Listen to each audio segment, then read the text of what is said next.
Երևանի Էրեբունի վարչական շրջանում մոտ 48 ժամ անց ամբողջությամբ վերականգնվել է էլեկտրաէներգիայի մատակարարումը, հայտնել է Հայաստանի էլեկտրական ցանցերը։ Հեցի աշխատակիցների 44-ժամյա աշխատանքից հետո հոսանքը հնարավոր է եղել վերականգնել միայն այսօր առավոտյան։ Մինչ այդ վարչական շրջանի բազմաթիվ հասցեներում բնակիչները մնացել են առանց հոսանքի եւ ջեռուցման։ Փողոցներում լուսացույցները չեն աշխատել, իսկ խանութ-պանները ստիպված են եղել փակել խանութները։ Ամբողջ վարչական շրջանի հոսանքազրկման պատճառը եղել է Վարդաշեն ենթակայանում օրերս բռնկված հրդեհը։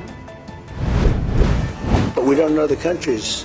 Azerbaijan. Հայաստանի ու Ադրբեջանի միջև խաղաղության պայմանագրի նախաստորագրմամբ կրկին պարզեցել է Թրամփը։ ԱՄՆ նախագահը Իսրայելի վարչապետին պատմել է, թե ինչպես է ստիպել Փաշինյանին ու Ալիևին նստել իր հետ մի սեղանի շուրջ։ And Putin actually said to me, I cannot believe you settled that. Պուտինն իրականում ինձ ասաց. «Չեմ կարողանում հավատալ, որ դուք կարգավորեցիք այդ պատերազմը, որովհետև ես փորձում էի 10 տարի, իսկ ես այն բառացիորեն 1 օրում կարգավորեցի։ Նրանք երկուսն էլ մեզ հետ առևտուր են անում։ Ես ասացի, մենք ձեզ կտրելու ենք առևտրից, այլևս առևտուր չի լինելու։ Դա երկուսի ուշադրությունն էլ գրավեց, բայց երկուսին էլ ասացի, մենք ձեզ կտրելու ենք, այլևս առևտուր չկա։ Հետո ես 200% մաքսատուրքեր սահմանեցի։ Հաջորդ օրը նրանք զանգահարեցին։ Մենք նայեցինք 35 տարվա կռիվ էր եւ նրանք կանգ առան»։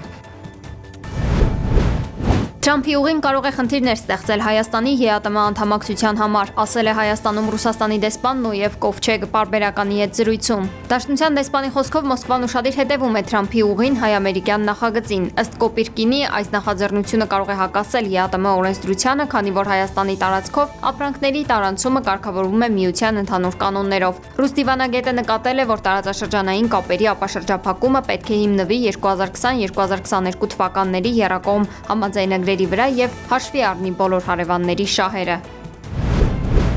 Հայրենիք կուսակցության քարտուղար Խաչիկ Գալստյանին ձերբակալել են կաշառք ստանալու կասկածանքով։ 21 TV News-ի հետ զրույցում հայտնել է նրա փաստաբան Սոս Հակոբյանը։ Գալստյանի խափանման միջոցի հարցը կքննվի այսօր։ Ձերբակալելուց առաջ իրավապահները խուզարկել են Գալստյանի տունը։ Ձերբակալվել է նաև վաղարշաբաթում Հայրենիք կուսակցության պատասխանատու Արամ Քոչարյանը։ Հակակոռուպցիոն կոմիտեն հայտնել է, որ նրան ձերբակալել են ընտրակաշառք տալու կասկածանքով։ Այս գործով կա եւս 8 ձերբակալված։ ԱՄՆ նախագահ Դոնալդ Թրամփը սպառնացել է Իրանին, այդ երկիրը լուրջ հետևանքների կբախվի, եթե շարունակի միջուկային ծրագրի վերականգնումը, ասել է Թրամփը։ Ֆլորիդայում Իսրայելի վարչապետի հետ հանդիպման ժամանակ Թրամփը նշել է, որ դեռևս հաստատված չէ, արդյոք Իրանը վերադառնում է միջուկային գործունեությանը, սակայն ընդգծել է, նման զարգացումների դեպքում հետևանքները կարող են ավելի լուրջ լինել, քան նախորդ անգամ։ ԱՄՆ նախագահը հիշեցրել է հունիսին Իրանի 3 միջուկային օբյեկտներին ԱՄՆ-ի հարվածների մասին։ Թրամփը նաև վերահաստատել է աջակցությունը Իսրայելին, ընդգծելով, որ կհամաձայնի Իրանի դեմ նոր հարվածներին, եթե շարունակվեն բալիստիկ հրթիռների մշակման եւ միջուկային ծրագրի ակտիվացման փորձերը։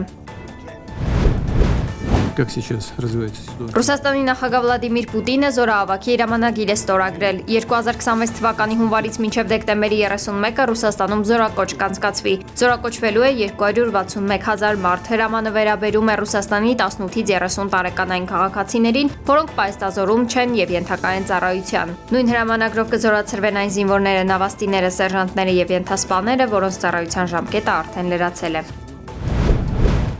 Սաուդյան Արաբիան օդային հարվածներ է հասցրել Եմենի Մուքալա նավահանգստին, թիրախավորելով Արաբական Միացյալ Էմիրություններից զենք տեղափոխող նավերը։ Սաուդյան Արաբիայի ուժայինները նախազգուշացրել էին, որ կաջակցեն Եմենի կառավարությանը ցանկացած ռազմական բախման ժամանակ, եթե Հարավային անցումային խորհուրդը խաղաղ ճանապարհով դուրս չգա վերջերս գրաված նահանգներից։ Հարավային անցումային խորհուրդը սեցեսիոնիստական քաղաքական ուժ է Եմենի հարավում, որը ձգտում է վերականգնել հարավային Եմենի անկախությունը։ Հանդես է գալիս որպես Եմենի պատերազմի հիմնական դերակատարներից մեկը եւ վերահսկում է Եմենի հարավային որոշ տարածքներ ու ռեսուրսներ։